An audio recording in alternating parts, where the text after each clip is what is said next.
Hello, everyone. My name is Boulevard, and on Wednesday we had patch 4.4 happen, which left some question marks around like where the tournament meta was going to settle. This is what I landed on for the tier list going into the weekend. Karma set I feel like took some nerfs, but not some significant ones.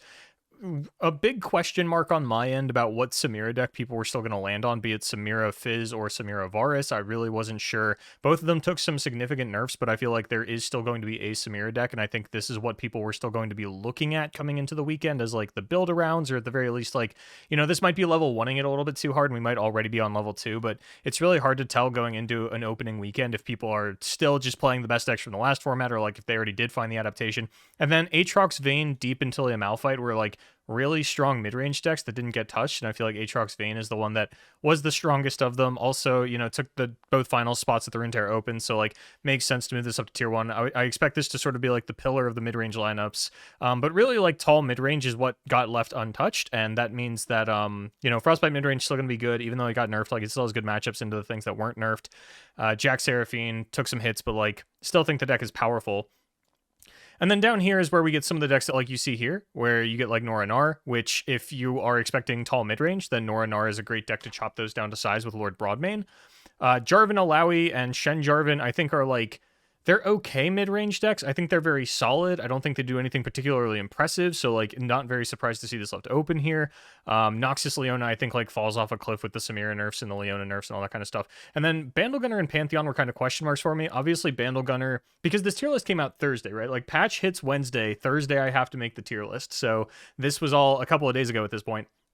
I knew that Bandlegunner was on the rise. There weren't really any stats on it. Nobody had figured out the champions. As we get out of the weekend, it kind of seems like the champions don't matter as much. It really is just about the Noxus Bandle City combination. We even see here Team Big Fish Marlin going for Tristana with the Samira. I think like as long as Tristana's in the deck, that's what people are really pushing for. And then Pantheon, a lot of people were talking about Pantheon Samira. They were whispering to it. I've been live streaming making the tier list on Twitch, so a couple people came into chat and told me like, yeah, I think Pantheon Samira is really strong, but I think that Noxus Varus Samira and Samira Fizz were still like solid enough that people would default to this for the weekend. I really couldn't tell how many people were going to jump to Pantheon going into the weekend. So that's where I kind of expected things to sit as we get into the weekend. So I'm going to show you, I'm going to do two VOD reviews. The first one is from Friday. That's this one. It is the Aegis Esports sort of collective match, the team versus team. We've got Church of Targon versus Big Fish Gaming Marlin, where all three players are on a call together, I believe, like collectively making the decisions. And we've got, Nora Nar, the ban. Makes sense. We take a look at the lineup here out of Big Fish Marlin Gaming, and it's that big mid-range we were talking about, plus the newcomer in the Bandlegunner. So yeah, this is a deck that's going to chop all of those down to size. You absolutely kind of have to take this off because this is just a broad main list, and Church of Targon not going for the win condition here, not going for the Captain Farron that some people have gone for. I know Jarisoth has been very vocal on Twitter lately about how he feels like Captain Farron is a bit of a bait, like don't play a win condition. A lot of times you're just going to get baited into playing when you don't need to play it. So as far as the ban from Marlin here, I think this is absolutely the correct call. I think that like these are archetypes that you have a little bit more wiggle room to try and bully out in the mid game, whereas Nora Nar is just gonna leave you a little too open to getting, high rolled by like Nora just taking over the mid game and really kind of stall you out. Whereas, Karma set is something that has always been, in theory, bullyable by mid range. But on the side of Church of Targon for their ban, I'm not really sure how I feel about the Tillia Malphite. When we take a look at the list here, you'll notice that it is a little bit more heavy into the landmarks than I think we're typically seeing out of this deck. The 3 Salt Spire, 2 Dragon Roost, 2 Hibernating Rock Bear. I'm pretty sure usually you don't get that hefty into it. So I think in a lot of situations, I would have liked to see the Bandlegunner ban because, a 5/5 Spell Shield with Impact 3 is a little bit of a toughie to get through, on top of the fact that they're just going wide doing Bandle City things, and it's relatively easy for them to level Samira. There's no protection for the Samira, though. Like the Mystic shots are still going to come through and take it out, and maybe because we're double Piltover and Zon, we weren't worried about that, and that's why they were confident in leaving up the Samira Bandlegunner deck. But I also do think like a higher than normal, from my understanding, presence of landmarks in the Tillia Malphite is probably what drove them towards this ban. On top of the fact that like Roji is aware of the power of Tillia Malphite and what it can do, and it's always kind of interesting to see sort of the quote unquote one trick on the other side of the ladder, right? Where Roji's now up against Talia Malphite, and it's like, okay, is he paying respects to this deck, or does he know the ins and outs of it well enough to completely dismantle it? And it looks like he's got enough respect for it that they just went ahead and banned this one out. So let's look into the actual gameplay to see how things went down between Church of Targon Gaming, Big Fish Gaming, Marlin, now that the ban strategy's out of the way. Okay, so on the left here, I have an advantage bar. This is something that I've stolen from Magic the Gathering Pro Tours, where essentially I'm going to be using this slider to just kind of quickly denote to you who seems to be winning the match. I think the one that I currently have is a little messy. I'm going to try to get a more simplified version of it. I don't know why I went so hard on the first design, but I think like this is just too much. I think that I really do want to simplify this. So look to this to understand very quickly like who I think is winning the match, and I'm going to do my best to keep it updated, but I might end up, because this is my first time using it, I might end up falling to the wayside. So we only get, okay, I was going to say I thought it was just one mulligan coming out from one team and then absolutely none from the other, but I'm going to go ahead and get into it. It looks like a pretty solid hand from Big Fish Gaming, Marlin, actually. I think if you're looking to bully out the Karma set, this is exactly the kind of hand that you're looking for, right? Where you've got the double Seize Voice, which is one of the more powerful cards. And taking a look at the list here on the Karma set, I don't think there's any weapon removal. Yeah, no weapon removal outside of Hexbliterator, which is not the weapon removal you're really hoping for. We talk about like heavy metal and stuff like that. So off the bat, I gotta say, it's looking pretty okay for Big Fish Gaming, Marlin. This is definitely something that can swing pretty quickly, though.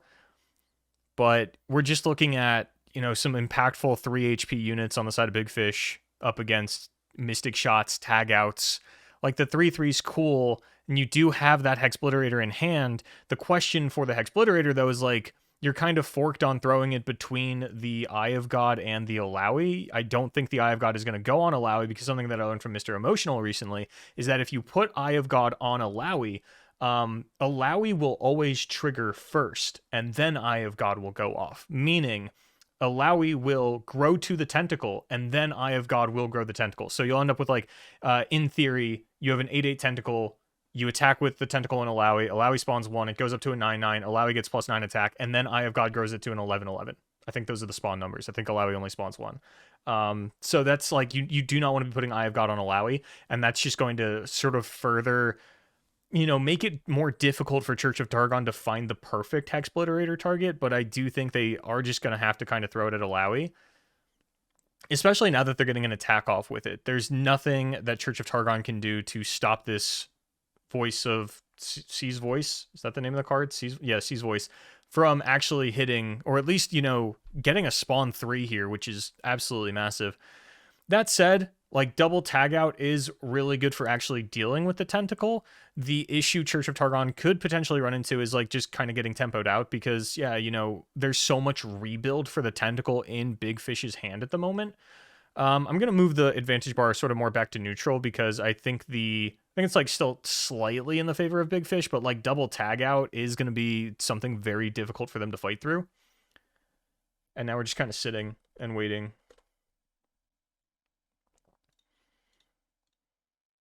All right, we pass back over. Yeah, so going, ooh. Yeah, it's kind of weird, right? Like, how do you feel about going in with the tentacle here? Because you need to apply pressure with it. You can't let it just get to astronomical numbers before you start sending it in, because as previously mentioned, there's a couple of tag outs in your opponent's hand, and this is just going to completely destroy the tentacle later in the game. So you have to like go in with it where you can. The issue is like now Mystic Shot with a block can go ahead and take it out. And if it's like block here, Mystic Shot here, Hexbliterate onto this next turn, then you're left with like a 1/1 tentacle. You play Alawi on curve, and then kind of go from there. There's a lot of room for that to work for Church of Targon, but they need to find a follow-up. Like a set would be a really impactful top deck here to make sure that stays good. Yeah, at the moment, like Church of Targon just like doesn't have any follow-up for once they actually deal with everything, so they can kind of stall out, and eventually they'll probably find something to stall out into, but for now, things are just looking kind of awkward. And Marlin can probably throw down Alawi here. They're probably okay to take this pass, though, because if they throw down Alawi, either it just gets Hexbliterated or this just gets tagged out, but there's only one Hexbliterator in this Karma set, so I actually do kind of like just throwing down the Alawi and saying, like, you know, if you have it, you have it. Because you have the Eye of God, that you're still like, okay, yeah, you know, if you do Hexbliterate my Alawi, then I've still got this other threat that you kind of needed the Hexbliterator for. So I'm kind of fine with just throwing one of these out there. I'm worried about Eye of Godding the Tentacle, because then you're sort of doubly weak to the Hexbliterator, because Alawi doesn't mean much when there's not another big tentacle on board. So I'm happy that they didn't go Eye of God Tentacle. I think you never want to do that while Hexbliterator mana is open and you are in range of dying to a Hexbliterator damage. Petricite Broadwing, I'm not in love with. I would have liked to try to establish, I think, C's voice into Alawi. And if I check the number of aftershocks here, there are 3 aftershocks in the list from Big Fish Gaming, and maybe that's the consideration here, right? Is you don't want to give them that sort of perfect curve where they just use all their spell mana, take out another one of your threats. So looking at it from that perspective, knowing that there's 3 aftershock in the list, I take it back. I don't like C's voice. I like either Petricite Broadwing or Pass or Alawi. I think any of those is like okay.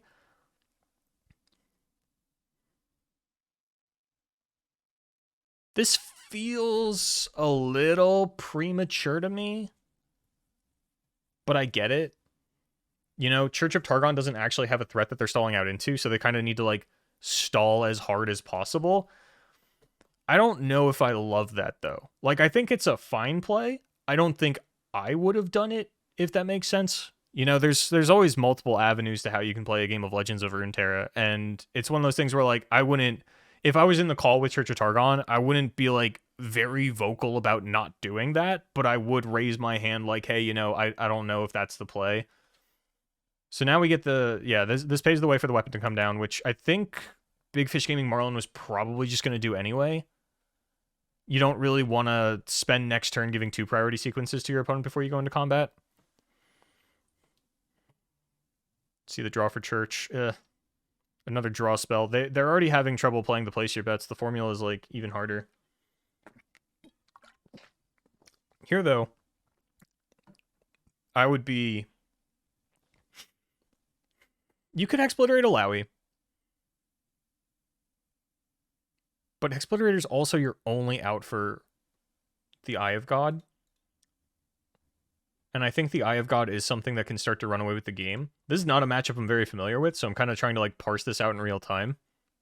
Like, how important is Eye of God in this matchup? My gut says, like, pretty important. That is a difficult card for you to deal with. And Alawi, whenever you're looking to take aim at a champion, you always kind of run the risk of, like, okay, there's just another copy in their hand, and, like, you know... this one Hexbliterator has to do so much heavy lifting. I don't mind them playing more patient with it, and instead, yeah, I think Concussive Palm was sort of the other avenue where you just put up a blocker for the Petricite Broadwing. Aftershock here would be pretty devastating, to be honest. I think Church of Targon would almost certainly Aftershock this Petricite if they had it. Mystic Shotting the Tentacle to try to keep that under control. Church of Targon's playing this super cautious and just not wanting this tentacle, like the preemptive tag out onto the tentacle, the mystic shot onto the tentacle. They're doing a lot of things preemptively, and I know that Church of Targon has some really mid-range heavy players, so I wouldn't be surprised if this is like a matchup that they've played a lot and they're like, yeah, you know, I know how the Alawi Jarvan is supposed to beat me. We have to play super preemptive on everything, and that's just not something that, like, I don't know how to navigate this matchup. So I'm learning on the fly. This is good info for me, because I got a couple of casts coming up. So this is kind of why we do VOD reviews, right? Part of it is learning for my behalf as well as trying to impart some wisdom onto you guys. But so far, like, the advantage bar I don't think is really, like, I think it's still pretty firmly in the middle. I don't really see either one of these players taking it away. Like, I think it is still a little in the favor of Big Fish Gaming Marlin. They're definitely the ones with the priority, with the threats, and while Church of Targon has some strong stall power, they still need to find something to stall into. And the big question is going to be, like, when can they actually find time to get down these draw spells? Because I don't think you can just sit here... Like, if they top deck a Karma in the next couple of turns, then, like, yeah, they're going to look like geniuses. They can just stall out until turn 10 with the tag out and the Hexbliterate, and then, you know, Karma fire off all the draw spells, win the game, no problem. But I think Big Fish Gaming Marlin really has the tools to put their foot on the gas and really not give them an opportunity to do that, or at least, like, force one of the draw spells to try and find a set or What's the name of the kindly tavern keeper-esque card? Smooth Mixologist. You know, make your opponent find a way to get on board, force the draw spell out of their hand.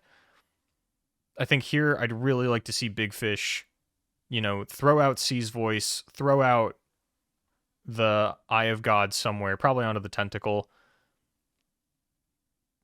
Like, if your opponent has Aftershock, these aren't getting Aftershocked, right? This is getting Aftershocked. You can't just sit here and hope that they're going to throw it onto something that is a suboptimal target. I think, especially with 3 copies in the deck, like, eventually you just got to run out the Sea's Voice, and, like, if it gets hit, it gets hit. Yeah, it's still kind of awkward because it's going to give your opponent the opportunity to just, like, tap down to perfect spell mana banked into the next turn. But then you get to follow up with Eye of God onto the Tentacle, and then, like, it's a little risky there because you do have the potential for them to just, like, Mystic Shot this again or High Note this again and get the Eye of God off of it. But I think in a situation like this, when you're against Karma's Set and you're kind of starting to get into these later stage of turns, like past turn 5, and you haven't really made a dent in their life total, I think you need to just start throwing out what you have and saying, yeah, you know, if I can get you to turn 10 and you've still only got like 2 or 3 cards in hand because you've been 1-for-1ing me this entire time and it happens to be Karma draw spell, then yeah, I probably lose. But if it's a different combination of cards, then I think you've got a pretty good shot at getting back into the game, especially because I think this Karma Set build is rather light on draw power. I say rather light, but it's like, you know, it's 3 place your bets in 1 formula, which it's also only 2 augmented Clockling. Oh, one thing I didn't notice, and I probably, this is a little post secret for you. I probably flew the deck lists on screen before we got into match, but that happens in post. I'm going to do that in editing, so I didn't actually look at the deck lists before this. There's a stagehand in Church of Targon's Karma Set list, which could be impacting some of the decision points from Big Gaming Marlin. But, okay, it looks like we didn't use the Eye of God, which I would have liked to see it. I think throwing it on the Tentacle had really huge upside, and like, you're not really doing anything else with your spell mana. Maybe now you are, that you top decked the Riptide Sermon, but I don't think that's a card that you're really playing to top deck to leave spell mana open. I think I would have really liked to just see a fire off of the Eye of the God onto the Tentacle. Just, again, really try to hammer that sort of power into your opponent. You know, make them Aftershock the Sea's Voice, make them Mystic Shot the Tentacle. I think like Hexbliterator is something you need to be cognizant of. Don't put all your eggs in one basket. Now we're going to get the Wuju style, which is an adaptation that I like in Karma Set. I think that the deck actually benefits a lot from having a little bit of health boosting. Hexbliterator finally gets used onto the Tentacle, and it's not going to get Eye of God or the Alawi, so that's really big for Big Fish Gaming. I would have gotten punished here. I would have lost the Eye of God because it would have been a 6/6 Tentacle, but I still think that it's like a very defensible play.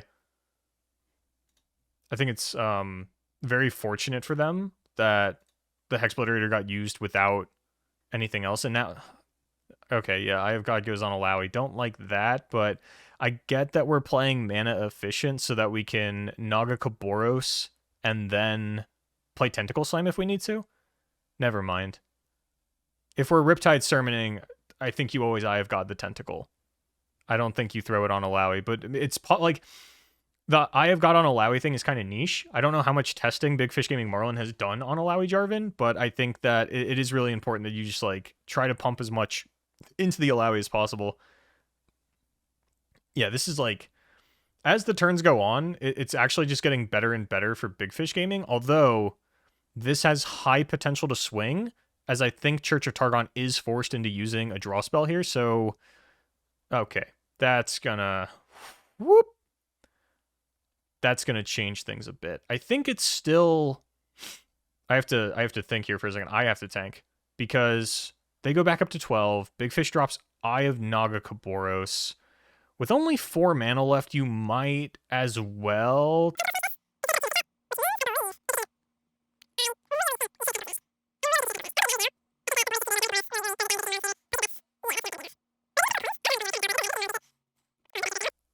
All right, well played by Big Fish. I would have liked to see a little bit more aggro out of the Eye of the God, but like, it worked out for them in the end, so, you know, I guess you kind of take that one as it is.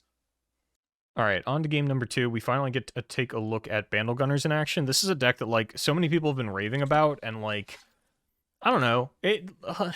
It's so hard to judge 3 Might decks, and I'll get into that in a second. Gotta take a sip first. So the thing about Might decks is it's really hard for me to break my bias of them, where previously they've always been like kind of cheesy. Oh man, hold on. Where does the advantage bar go here? I feel like this is a good opener for Church of Targon because they have the double Quietus, as well as the Mystic Shot, a way to get a 6-mana spell and a payoff for the 6-mana spell, whereas like Big Fish doesn't have any big threats. They're just kind of like go small, go wide, but like Church of Targon handles that pretty well. So I think advantage like Church of Targon based on the openers. But the thing about Might decks is that we've had them in the past and they were always super cheesy. I think the first one that I can recall that like had legs was like Fizz Riven. And I think that was like right after, I think it was Bandle City Noxus. I think so. I don't remember if Bandle City was even out when like Fizz Riven started doing things. Probably not the first iteration. Oh no, I think Victor Riven actually came before Fizz Riven. I think like Victor Riven might have come first.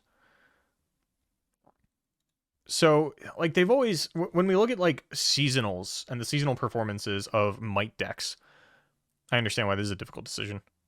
I like Piercing Darkness. When we look at the historical success of Might decks, it's pretty low. That has been changing more and more recently, though. Like Leona Samira was obviously like a very solid deck. It played 3 Might. There's really no getting around that. Excuse me. And I think what Might is currently doing in the meta is just kind of replacing Absolver. Like, no one ever called Absolver cheesy. We all knew Absolver was a very good card. Might always looked a little bit cheesier, but I think with the way the region identities have shifted, like, Shurima's just kind of piss weak, and Noxus isn't. Noxus is, like, arguably the best region in the game since rotation happened, which, you know, very well just could be because it coincided with Samira, as well as, like, keeping some other cards. Like, they lost the control tools of, like, Ravenous Flock, but they kept things like Lord Broadmane. Pirouette is a very powerful card. Might is still a very powerful card, and I think, like, people are just playing more susceptible to overwhelm damage than we used to because of the tools that were lost by other regions as well. Again, it's going to take like a while before we kind of fully digest rotation and understand the full impact and implications of what that meant. But I think what I need to be taking away from this is that like Might is not as cheesy as it used to be, right? And it is just sort of the new Absolver. It's happening in very powerful decks, very consistent decks. It's not just like an all-in Voltron style thing. It's like I'm playing multiple big guys, or I just need to get through a little bit more damage, because you know, even throwing it onto like a 3-attack unit with impact, like this deck is going to try to do, or like Tristana or the Bandle Gunner, like you really only need 2 solid targets. Now, my concern with decks like this that play Might is that if you don't organically draw your Bandle Gunner or your Tristana, then like you have a chance to like over clunk on Mights, which is always an issue. 2, you don't actually have like any +1 draw effects in the deck, so it's really difficult for you to sculpt your hand in a way where like the Mights are going to line up the way that you need them to. But it's a risk that players have just been willing to run, and it's been working so far. And I think, you know, if you had to play 100 games in a row, that's when it kind of catches up to you, but that's not what you're doing, right? You're just playing like 10 to 15 games in a tournament where the sample size is low enough that like, yeah, maybe you'll get like 1 or maybe 2 bad games where like the Mights over clunk, or, you know, you just find them without any targets, and it's, you know, you just have to play them a little more aggressively. Speaking of, very aggressive here on the side of Big Fish Gaming, Marlin. But we've still got the we still got the single Quietus. And you could just like Mystic Shot the Samira right here, right now. It's possible that you try and wait for the flare to come out first, because it seems relatively likely that they're going to go for a challenge. Like, the challenge here makes sense. I don't know how important all of the chip damage is. I haven't played any Bandle Gunners yet. It's possible that like the flare just kind of always has to go for the warning shot effect. But at the moment, like, Church of Targon just has a lot of tools to clean up this board in an impactful way. So Quietus is going to come out. There's no answer from Big Fish Gaming. So Samira's down. That opens up double Mystic Shot onto like this block here. The board is clear. And then both players go down to... We'll have a 1 mana advantage on the side of Big Fish Gaming, but I don't think that's super impactful. Especially with the Bandle Gunner still being at 7. It's about to go down to 5, I think. Yeah, and you don't even have to Mystic Shot everything, right? Like, you just have the option to. But now, Oh man, if Big Fish Gaming throws down the Tenor of Terror and we get to hit that, that's gonna be insane. And I'm pretty sure Marlon's just gonna, yeah, Church of Targon, sorry, is just gonna take a pass here. They don't have to do anything. They'd rather bank the spell mana. Like if you want to open attack with a 2/1, Church of Targon's gonna be fine taking that all day. They can take 8 more of those. This is an important top deck. The Grandfather Phase is a good top deck though. If you're worried about, you know, it really depends on like what you are worried about. I think Shock Blast as the main deck spell is what is going to be at the forefront of your mind. It is a little awkward that this takes you off the Tenor of Terror, but maybe now, you know, you look at it and you're like, okay, yeah, I get hit with the Shock Blast, whatever. And then I have a little bit more follow up. I can get this Fae online. Sorry, I can get this Fae online. I can get this Fae online. Formula makes sense. This is like a really weak Shock Blast, and you know that there's going to be, you know, a little bit more follow-up coming down. I like the Mystic Shot here. You really don't want to give this 3/1 with Spell Shield. You just, like, you're fine with a 2/1, but a 3/1, whew, that puts you on a bit more of a clock. It's like 6 turns versus 8. It's actually 5 because of the flare. That's a 5-turn clock as opposed to an 8-turn clock. That's a difference. So this thing, that name I don't know, is just Quick Attack Augment. It's Carved Blade Twirler. I have to learn that one. I like pulled out a notebook like I was actually going to write anything down, but it's really not much for me to write down, so I can kind of move that out of the way. I think that's a good Soul Harvest target, knowing that the focus speed, I don't know if that's Spear or Shield. It looks like a Shield, so I'm going to hope it's Shield. But with the Augment, you know, if it was Sword, then they could have like sorted it up to a 3/3, and then if you try to do it after the fact, then they can just flare. That's a bit of an issue. This is where things get interesting. This is a pretty important turn for Big Fish Gaming. Like, your open attack sucks. I think you really have to develop. And Tenor of Terror is the one that is like just really susceptible to Shock Blast. But it does set you up for a stronger turn 8, where you drop Tenor into Bandle Gunner and probably whatever you draw after that. Because Church of Targon is kind of low on resources here. As far as mana is concerned, obviously, like they have a good number of cards in hand. Like, they've got answers here. They're off of this. They can do this. They can do this. They could even do this first. And I think... Okay, just going to go for the Shock Blast. I was going to say, I think in some situations I like this. I don't know how important you feel getting the flare out of your opponent's hand is, because that probably would have just gotten challenged by the 1/3, and then like you aftershock after the fact, and like, yeah, in that case, knowing how that could play out, I think you just aftershock, or not aftershock, Shock Blast immediately. Okay, this one of Caitlyn is looking pretty strong in this matchup specifically. There's so many 1 HP units. I like the tech. I don't think I've talked about it yet, but there is a 1 Caitlyn here and 2 Heimerdingers, so like I do like the Caitlyn tech, and I think this is a matchup where it's going to pay out really big. Which even could have been... I don't think like a 1-of champion like this really lends toward the consideration of like banning Talia Malphite over banning this. But this is a deck that like, it looks so cheesy on paper, and a lot of people were asking me about this like coming into the weekend, like, you know, where's Bandle Gunner's going to rank, and like I put it in tier 3 because like it's a relatively unknown factor. And based on like what I've seen of it so far on like streams and in tournament, like it hasn't been super impressive.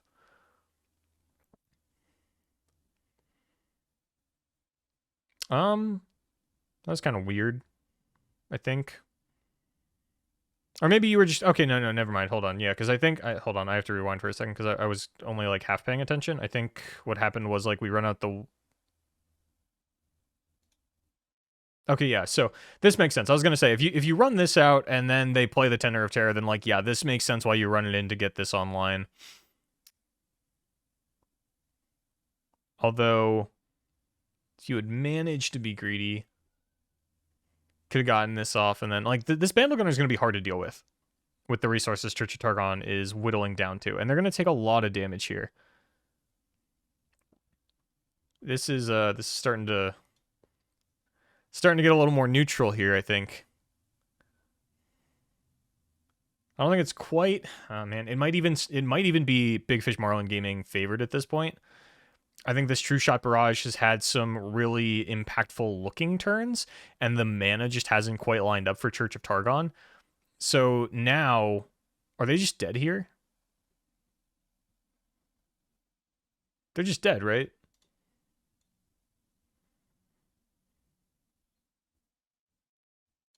Play this out.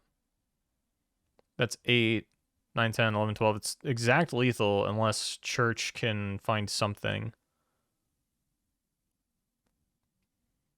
Which they can't. Because they don't have a unit. Okay. Never mind. They are back in it because Big Fish Gaming Marlin thought they needed to play around Mystic Shot Vengeance, which, like, let me take a look at the list here. How many of these are we running? 2 Vengeance, 3 Mystic Shot. It's not like... There is also a Piercing Darkness in the main. I think that one was generated, but there is one in the main. So...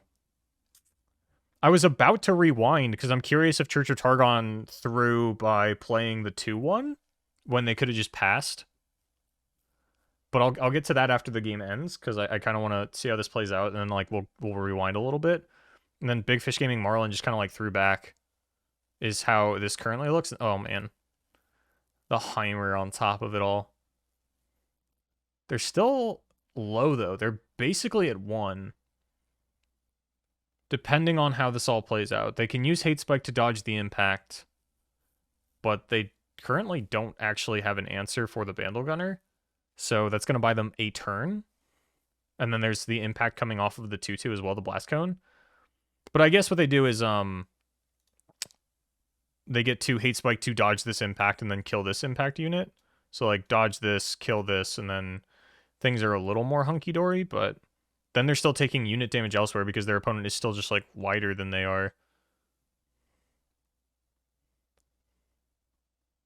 Aftershocks, not a bad pickup.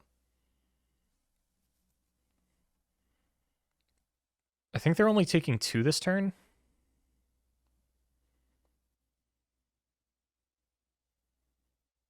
You really want to connect with the Caitlyn, though. I guess you can just throw this away. You can throw this away to the Hate Spike. Caitlyn, you really want to block. I think you really are kind of hoping for some Flash Bomb high rolls to try and get you back into this one, because at the moment it's not looking great. But even then, they might be taking 3, which puts them at 1 because of the flare, and then Big Fish Gaming is really just like a Samira top deck away from ending the game.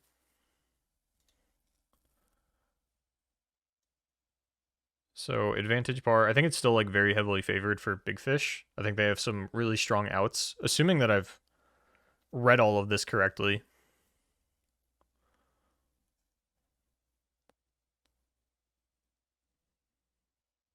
No real difference between Heimer and Aftershock in terms of the damage that you're going to take, so I prefer the Heimer.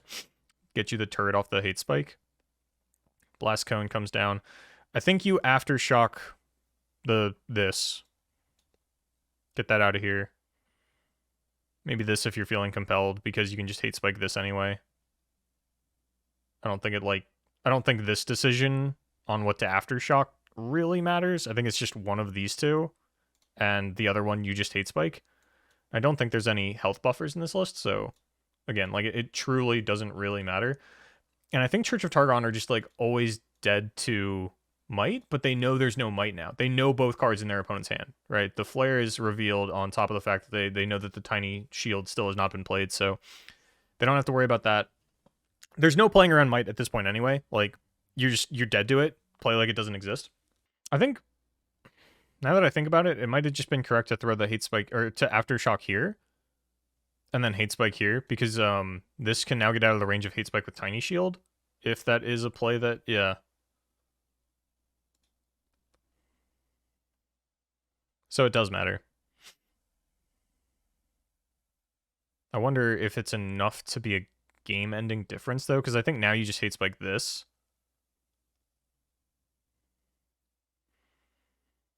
Ooh, that is rough. Yeah, it's looking like the Aftershock targeting here might have been a really big difference maker. So you block here with Caitlyn. Honestly? Yeah, this is so rough, dude. Yeah, this is... Oh, man. Killing the Blast Cone instead of this is now, like... It's so massive. So massive. You had to play around the spear. Or the shield, and they just didn't.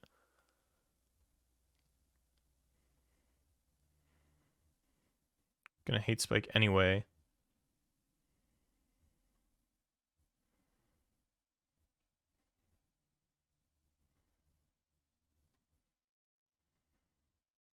Still, the issue remains. You do not have an answer for this.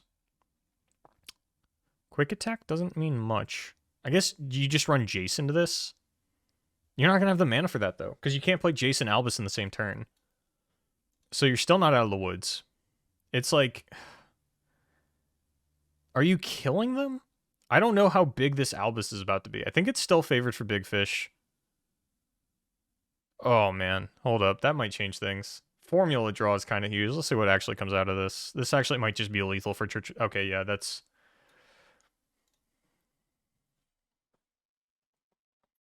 That's over. Holy moly. Formula into formula. Ain't much you can do about that. Jesus.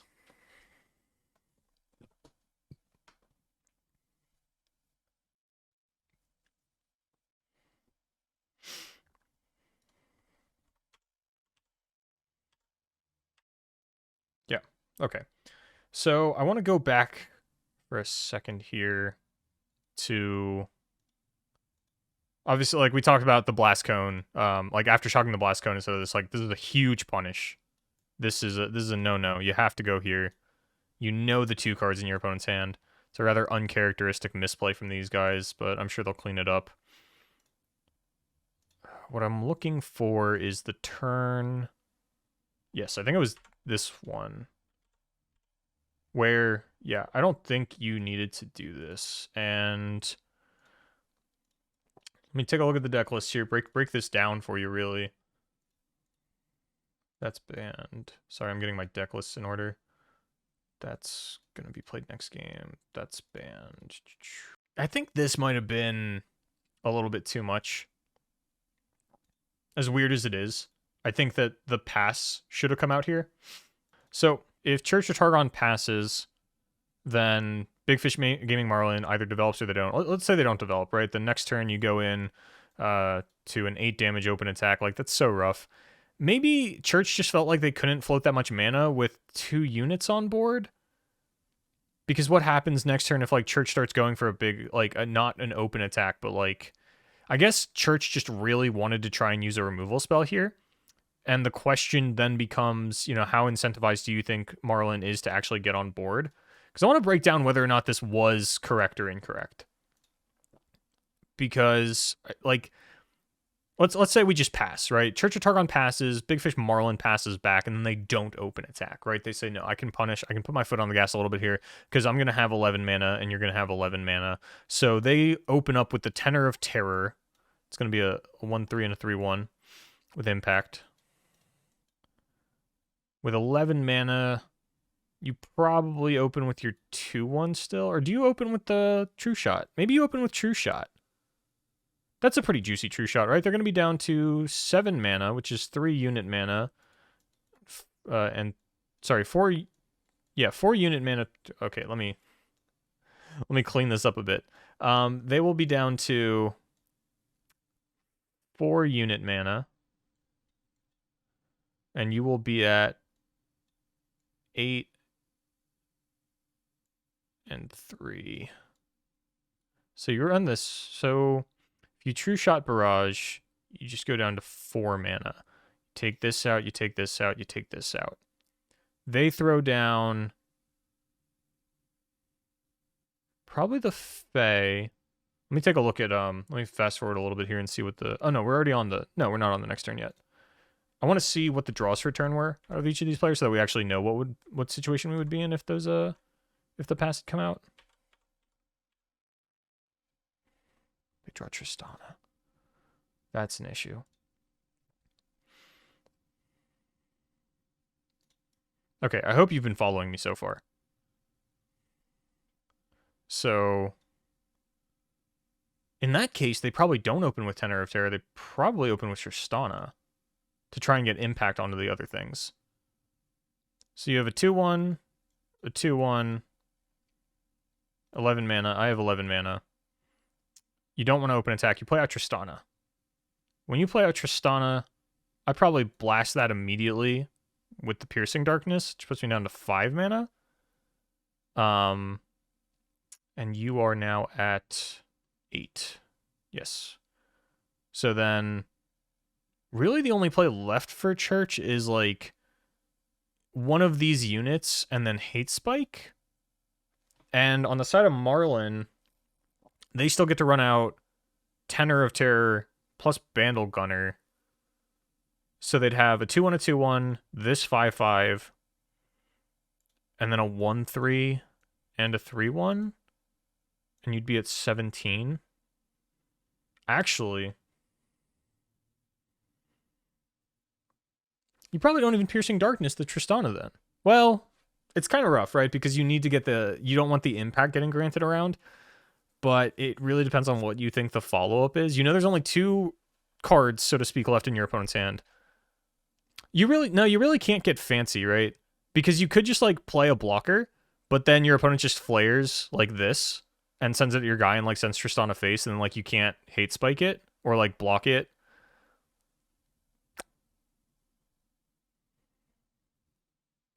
So then, yeah, it's looking like it's just a bad position overall. Like, a really strong top deck was about to come out of the opponent, out of Big Fish Gaming.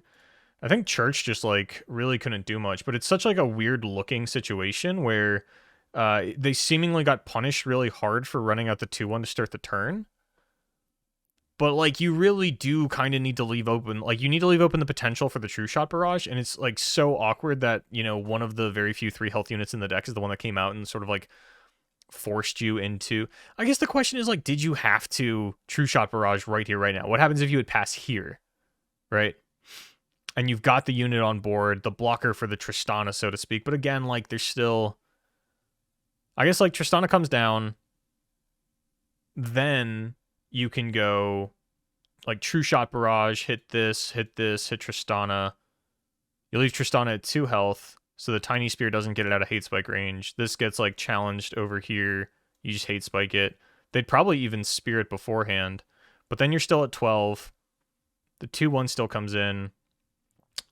Assuming they run out the rest of their hand, you know, there's still the 5-5 Bandle Gunner with Impact 3. So that's 8 damage. The Blast Cone. Yeah, you probably end up dying there. I think you can get down another blocker. Yeah, you'd go into 11 man on the next turn. And if you pass here, and yeah, I guess, like, I don't know. I don't think there was really a way out of this for Church of Targon. Like, at first glance, this just looked very punished.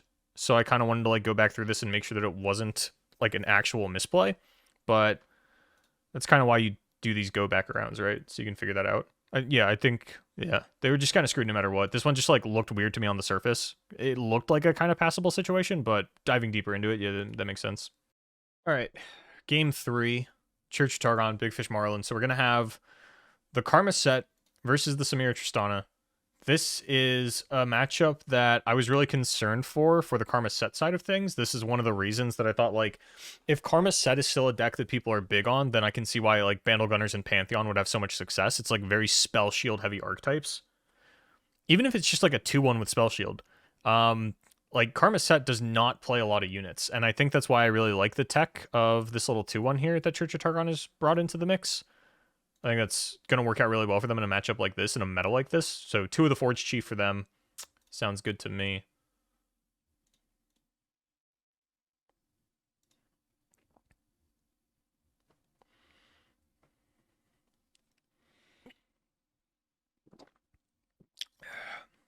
Let's take a look at these hands here, though.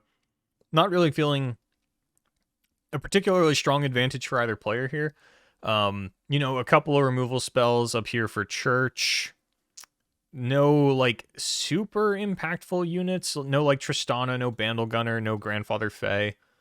So, for the time being, I'm going to keep the advantage slider neutral. I think that's a pretty good evaluation of where we sit. Yeah, like, you're just going to see a 1-for-1. Next turn is where things get not even spicy. It's just where we kind of get our first piece of action. Double Tenor, going to be a little difficult to deal with. High Note's got to get turned on as soon as possible. Just want to check the list here. There's Nopify for the Karma set, which actually you don't see too often. What there is not is Time Winder, which you don't see that often in Karma set either. That's more of a Jack Seraphine card.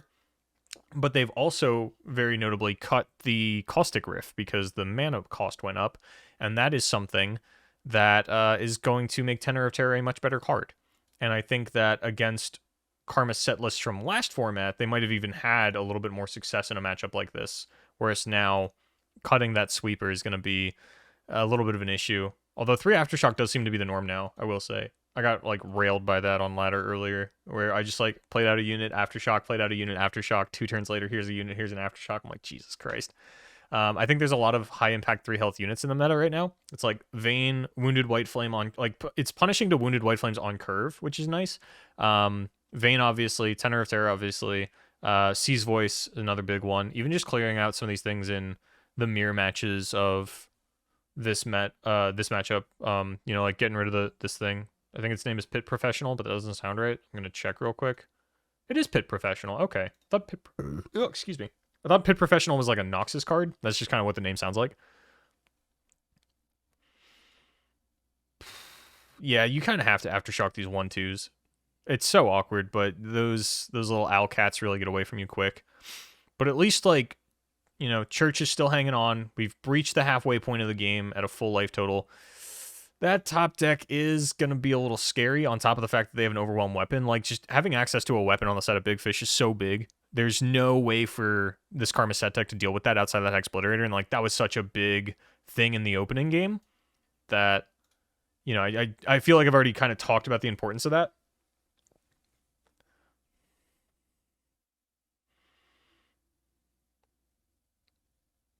Combat, like, I value weapons in the Karma set matchup, so I like Combat Cook.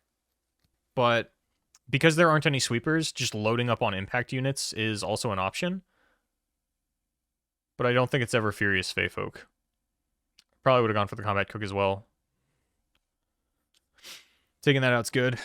And then, you know, it's like, do you slap a weapon onto this 2 health unit, which I don't think is the play. I like saving the weapon for next turn where you can throw it on a Tenor of Terror. But I guess if you're going to, like, if your plan is Combat Cook, then this is fine. Now it's a little awkward, though, because you drew the Vandal City Mare.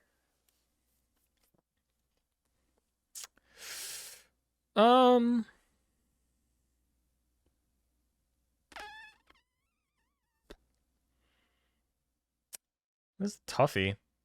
I don't really like Seedling too much, but your hand is kind of heavy. So on 7, you go 4-drop, 3-drop. You're getting down to 4-drop this turn, presumably. So you actually don't really care about how heavy your hand is. You can go for a higher cost unit. And like I said, I like weapons. So Piltov and Castaway sounds good.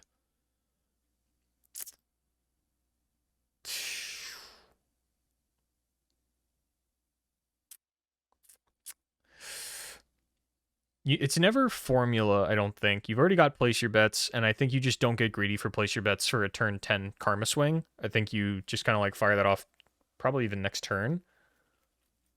But formula is, I mean, formula and place your bets are effectively the same thing, right? They're both just 3 mana. I guess technically place your bets is 4, because you have to spend the coin to get 2 mana back. So yeah. Like, you've already got a coin, but still, effectively, like, it's a 3 mana draw spell versus a 4 mana draw spell. And actually, with formula, yeah, I actually don't hate formula. Augmented Clocking's fine too, though. I don't think it's ever tag out. Tag out in this situation is pretty awkward. It doesn't do a lot in this matchup because the things you want to bounce are like Bandlegunner and Tristana. And like Tristana's really cheap. Bandlegunner has Spell Shield. So I think you have to just like look for more card draw. I don't mind the get on board card draw. I think formula was a reasonable choice as well. Combat Cook, absolutely devastating. This is starting to feel pretty okay for Big Fish Gaming Marlin. The train of Vandal City Mares has not been stopped. I didn't even see what the pick was there. Okay, yes, that makes a lot of sense.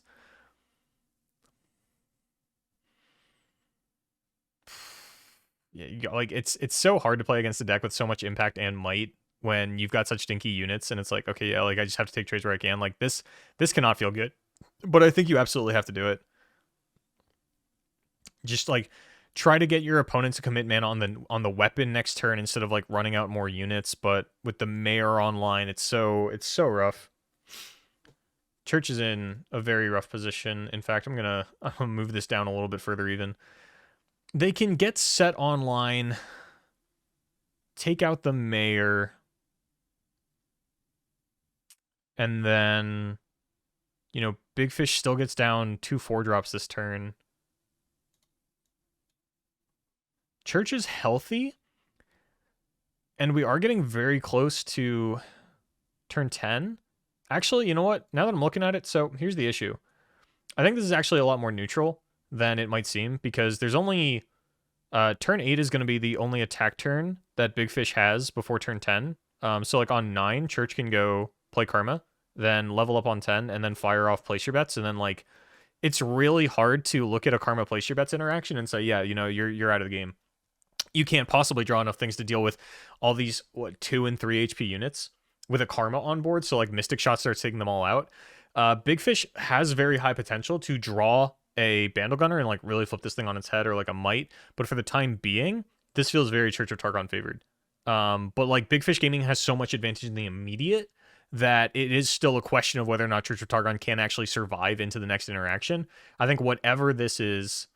Oh, this is so rough, though, because of Pytos. I think they might get baited into losing the set here, or at least having to tag out the set, which would not be ideal.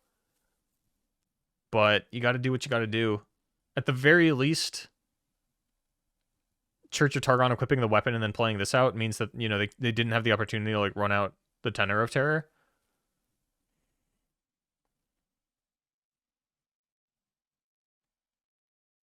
I think Church is okay to just pass here. I don't think this is really a threatening enough board state that you like feel compelled to set this. Because next turn, you know, if they attack with this, you can just block with set then. Now, like, maybe you do this, and then Pytos comes out, and then you tag out. That's fine. But I did like passing with only 2 units out. I think this is perfectly fine. But I like the way Church of Targon played this turn. Big Fish, I'm not sure how I feel about how they played. I didn't really check the mana as much. But yeah, like running out tenor into set, yeah, it was fine. It was fine. Playing tenor into set is like not good. So this is where things get interesting though. But I don't think it's lethal.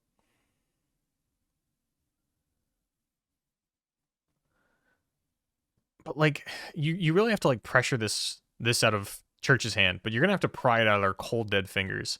They're not giving this up. They know they've got the Karma and the place your bets. I think Church can pass here because I don't think you really... That surprises me. They find another one. It doesn't matter. I didn't think the situation was that desperate. But maybe just kind of like looking at their hand and going, yeah, you know, if we find like a mixologist here, then like we're just super safe. And maybe that's what they were digging for. But I felt like they didn't have to fire that off, but now it's kind of a moot point since they drew a second one. But I think they could have taken one more pass. And then even if you like throw away this and this, blocking, you know, this and this.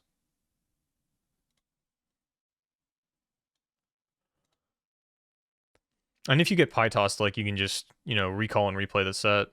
But now with Kong Palm, Church is super safe to move into the next round of turns. I'm cranking this thing up, dude. Very, very advantageous for Church of Targon at the time being. Like, from their position, it's still really shaky because they still have to worry about, like, you know, if I, like, remove something here or if I Kong Palm something here, then, like, is Bandle Gunner just going to come down? So I wouldn't be surprised not to see them go for a pre-combat Kong Palm. They're going to do it anyway.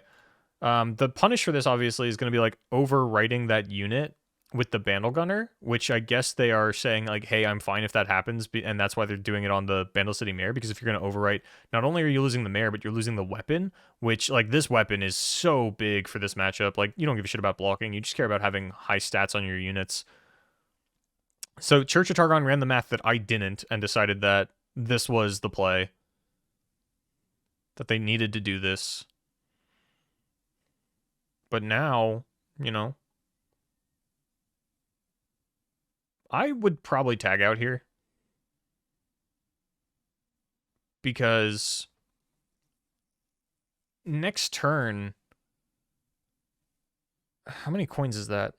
Next turn you might just be able to get off a set ability. No, probably not. There's no way, right? I think it's only like 2 or 3 coins. You can't level, like, you can't get set off, but I do think that, like, next turn you play set, go for a challenge, or maybe like you are forced to play Karma. We'll see how the next turn plays out. Kind of like I think it depends on the draw, on like what they feel like they can play out. But like obviously it takes Mystic Shot off the table. But you've got like a relatively healthy life total. You know your opponent's down to just 1 mana, so you don't have to worry about might. Like Bandle Gunner would have been devastating, but I think Church of Targon already like said they're not worried about that by using the Conch Palm so aggressively. Because your other option is like wait for the Bandle Gunner to come down. They have to like overwrite a unit, and then you get to go like Mystic Shot Conch Palm. Obviously like the pie toss made things a little awkward. But it looks like Church of Targon just said like you don't have Bandle Gunner.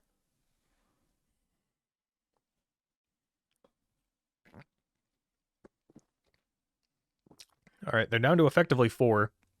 Because I believe this can hit anything.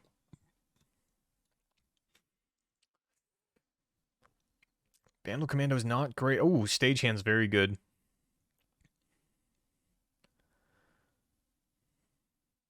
Oh, set's already leveled. Nice. Doesn't change much, though. You know, you've still got to... Let me move this down a bit. They are looking like they are in a rough spot. I don't think you can get set's ability off. Maybe if you coin, place your bets, coin Mystic Shot. Maybe that does it. This is actually, hold on, this is a really big sweep. I think you can get offset. Which is going to be like... Oh, it's even 3. Yeah, that's so easy to get offset then. So you place your bets. That puts you at 11. So you just have to spend the coin, and then like you have Mystic Shot available. And you get to go like hit this with set to knock it down to 1. You know, obliterate this because it's got the weapon, which will kill this, and then you can Mystic Shot this next turn. Yeah, this is... Yep, that'll do it.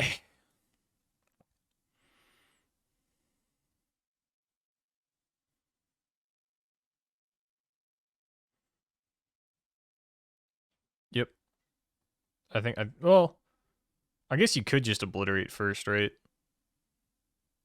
They haven't used the Mare yet, so I'd kind of like to just challenge the Mare immediately, but you do also have to be cognizant of Vandal Gunner coming down, so I get not going in for the set attack first, or at least like the hesitation, but they would have had to have top deck Vandal Gunner. You already clocked that they didn't have one last turn, or like they 100% would have played it.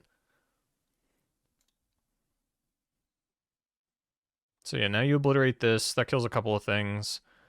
The refuel from Big Fish isn't strong enough.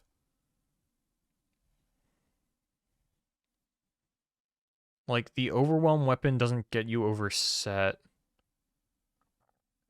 The biggest issue is that I think you have to Mystic Shot Bandle Commando on sight.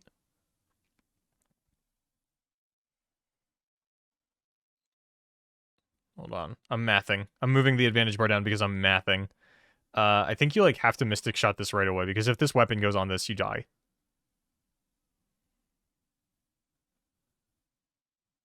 But if this weapon goes on like this, then yeah, I guess you're still only taking 2 next turn.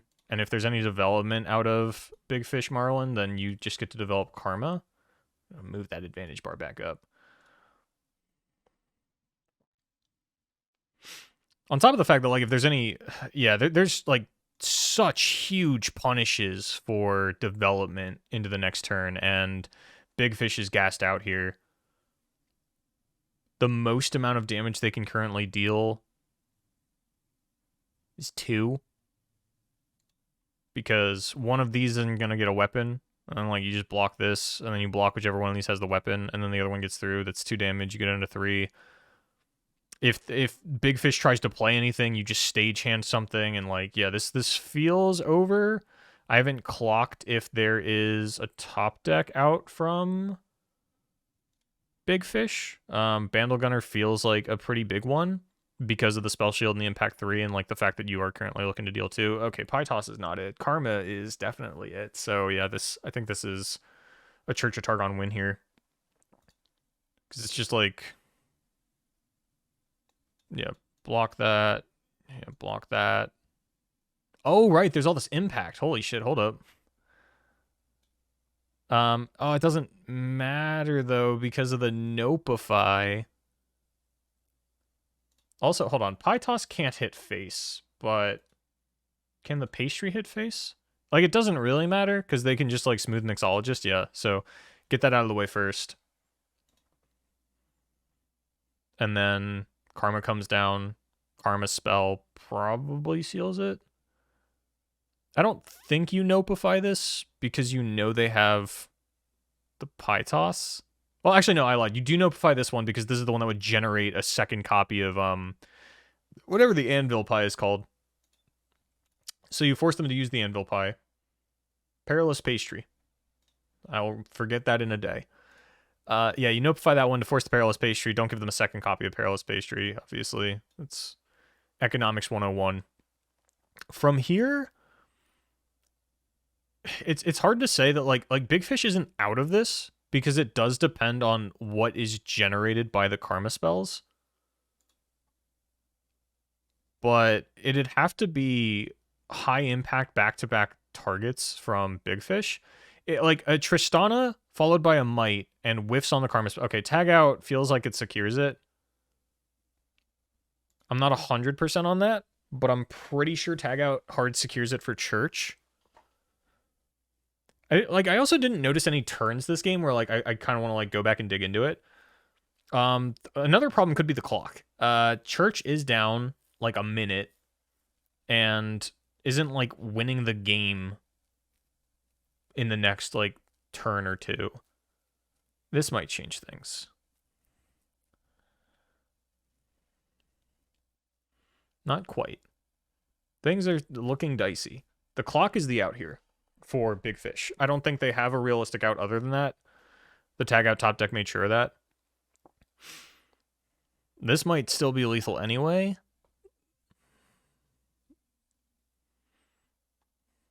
It's just attack, attack, attack.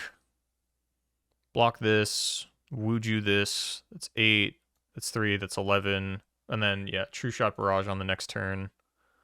You actually don't even have to Wuju. You can just True Shot next turn. And there's no way for your opponent to kill your karma at startup. So you just get to you just like tag this out if they open, and if they do, oh no, it's not. It's 7. Maybe you should have Wuju'd. I don't think it matters. The only reason it would matter is because there's so little time left on the clock. Maybe it was Wuju. Maybe you did have to Wuju just because of the timer. Big Fish can kind of stall this out. They've got, you know, a 40-second advantage over you. Yeah, I think Big Fish might have this on the timer, actually.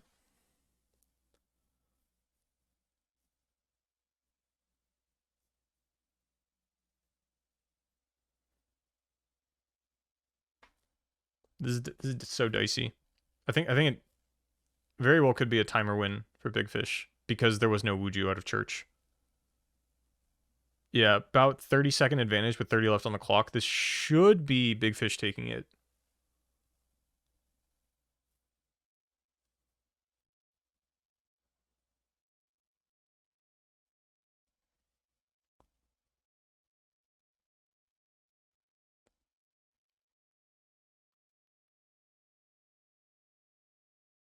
Yeah. Yeah, that's it. You just equip weapon, flare again. Yeah, that was the out, was the clock. Church had to Wuju. And I could see you got to have someone watching the clock, man. Let this be a lesson to you guys. Like you got to be watching the clock. You got to be playing to your outs. You got to look at that damage and say, yeah, you know, that's only 7. That's not enough to end the game. With the True Shot Barrage, like you just got to Wuju there.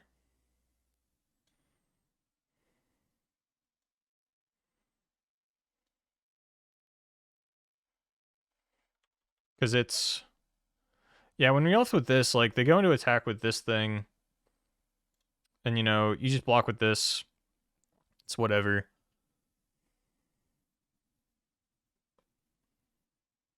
Like trying to look at the hand here, see if there was like Just make sure they weren't like dead to a Might top deck. But like this 1 mana really didn't matter.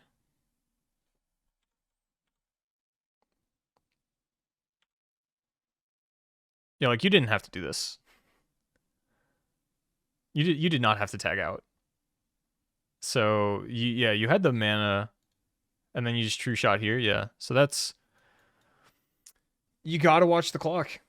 But outside of like this turn, the previous attack where they didn't Wuju style, that was like the only. I mean, it was a match costing misplay, but it's so hard to try to like, it's so weird to like try to harp on players about like not paying that much attention to the clock. Like maybe they felt like 2 minutes was enough time, or maybe they did what I did, where like they quick mathed 14 minus 7 is 6, so we're good. We don't have to Wuju style. But like your opponent's entire hand. It's perfectly open information. You cannot be panicking in situations like this. I know the timer looks really small, but that is not the timer for Church Targon. That is Big Fish Marlin's target or timer. Like they flare, and then it goes back to you. Yeah, they slam committed. No, they didn't. That was a slam commit off Big Fish? Yeah. They basically slam committed. Yeah, no, you gotta be looking at the clock, man. You gotta be paying attention to that. Let that be a lesson to you guys. So yeah, that was the Friday match from Aegis Esports. Big Fish Gaming Marlin taking it over Church of Targon in, oh man. It's just one more clip for the timer loss reel that someone is putting together.